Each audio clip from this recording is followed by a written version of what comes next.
भगवान श्री गणेश रिद्धि सिद्धि के दाता और विघ्न विनाशक देवता हैं, जो पूजा अर्चन से प्रसन्न होकर भक्त की हर बाधा को दूर कर सुख सौभाग्य और धन धान्य के भंडार देते हैं। उनकी दयाशीलता व दानशीलता को लेकर काफ़ी कथाएं भी प्रचलित हैं। गणेश जी की ये कथाएं हम कोई भी तीज त्योहार हो तो उन पर ज़रूर सुनते हैं। नमस्कार, स्वागत है आपका डीप वॉइस स्टोरी में। आज हम आपके लिए जो कथा लेकर आए हैं, जिनमें एक बुढ़िया से खीर खाने की कथा काफ़ी प्रचलित है। तो चलिए सुनते हैं गणेश जी की बुढ़िया से खीर खाने की कथा।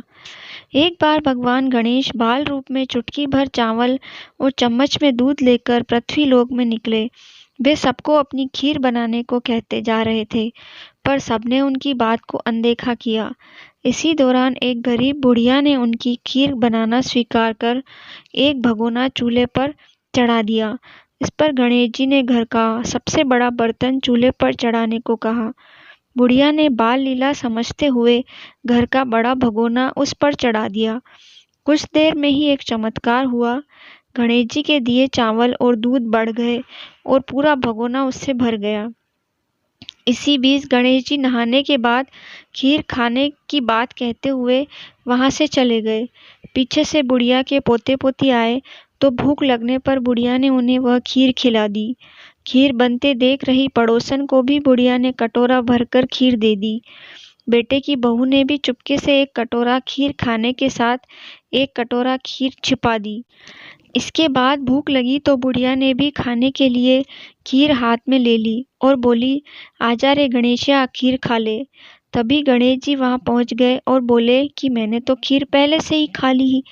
जब बुढ़िया ने पूछा कि कब खाई, तो वे बोले कि जब तेरे पोते पोती, पड़ोसन व बहू ने खाई तभी मेरा पेट भर गया। इसके बाद जब बुढ़िया ने बाकी बची खीर के उपयोग के बारे में पूछा तो गणेश जी ने उसे नगर में बांटने को कहा। जब बुढ़िया ने खीर बांटी तो राजा को भी इसका पता लग गया। इस पर उसने बुढ़िया को अपने दरबार में बुला लिया। सारा माजरा जानकर उसने बुढ़िया का खीर का भगोना अपने पास मंगा लिया। पर राजा के महल में जैसे ही वह पहुंचा तो उसमें कीड़े मकोड़े व जहरीले जानवर गिर गए। यह देखकर राजा ने वह बर्तन वापस बुढ़िया को दे दिया, जो उसके घर ले जाते ही वापस पहले जैसा हो गया। इसके बाद बुढ़िया ने फिर गणेश जी से बची हुई खीर के उपयोग के बारे में पूछा तो उन्होंने झोपड़ी के कोने में गाड़ देने को कहा। ऐसा कर बुढ़िया रात को सो गई और गणेश जी उसकी झोपड़ी को लात मारते हुए अंतर्ध्यान हो गए।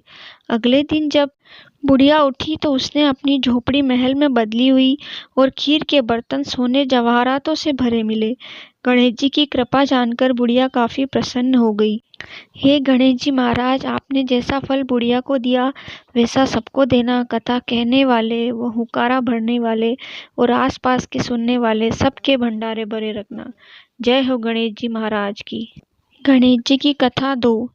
एक बुढ़िया थी, वह बहुत ही गरीब और अंधी थी। उसके एक बेटा और बहू थे। वह बुढ़िया सदैव गणेश जी की पूजा किया करती थी। एक दिन गणेश जी प्रकट होकर उस बुढ़िया से बोले, बुढ़िया माँ, तू चाहे जो मांग ले। बुढ़िया बोली, मुझसे तो मांगना नहीं आता, कैसे मांगू और क्या मांगू। तब गणेश जी बोले, अपने बेटे बहू से पूछकर मांग ले। तब बुढ़िया ने अपने बेटे से कहा, गणेश जी कहते हैं कि तू कुछ मांग ले, तो बता मैं क्या मांगू। पुत्र ने कहा, माँ तू धन मांग ले। बहू से पूछा तो बहू ने कहा, पोता मांग ले। तब बुढ़िया ने सोचा कि ये तो सब अपने अपने मतलब की बात कह रहे हैं। अतः उस बुढ़िया ने अपनी पड़ोसन से पूछा तो उन्होंने कहा, बुढ़िया तू तो थोड़े दिन जिएगी, क्यों तो धन मांगे और क्यों पोता मांगे। तू तो अपनी आंखों की रोशनी मांग ले, जिससे तेरी जिंदगी आराम से कट जाए। इस पर बुढ़िया बोली, यदि आप प्रसन्न हैं तो मुझे 9 करोड़ की माया दें, निरोगी काया दें, अमर सुहाग दें, आंखों की रोशनी दें, नाती पोता दें और सब परिवार को सुख दें और अंत में मोक्ष दें। यह सुनकर तब गणेश जी बोले, बुढ़िया माँ, तूने तो हमें ठग दिया। फिर भी जो तूने मांगा है वचन के अनुसार सब तुझे मिलेगा। और यह कहकर गणेश जी अंतर्ध्यान हो गए। उधर बुढ़िया ने जो कुछ मांगा वह सब कुछ मिल गया। हे गणेश जी महाराज, जैसा तुमने उस बुढ़िया माँ को सब कुछ दिया वैसे ही सबको देना। जय हो गणेश जी महाराज की। अगर अभी तक आपने मेरे चैनल को सब्सक्राइब नहीं किया है तो प्लीज़ चैनल को सब्सक्राइब करें, वीडियो को लाइक करें और बगल में जो घंटी दी हुई है उसे ज़रूर दबाएं, जिससे आगे आने वाली वीडियो का नोटिफिकेशन आपको जल्दी मिल सके। राधे राधे।